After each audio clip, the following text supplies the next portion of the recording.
लाल खमंग शेंगाची चटणी बनवू. चला आता शेंगदाणे भाजून घेतलं, शेंगाची चटणी बनवणार आहे.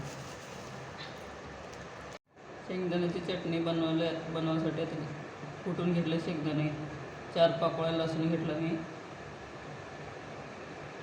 आणि थोडंसं मीठ, 1 चमचा तिखट,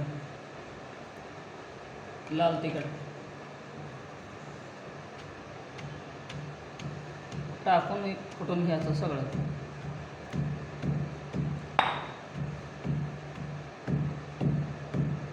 लाल तिखट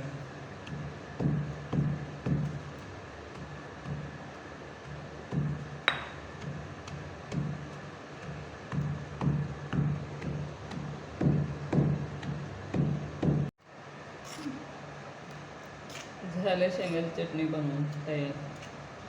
अशी बनवली आहे. तुम्ही पण बनवून बघा.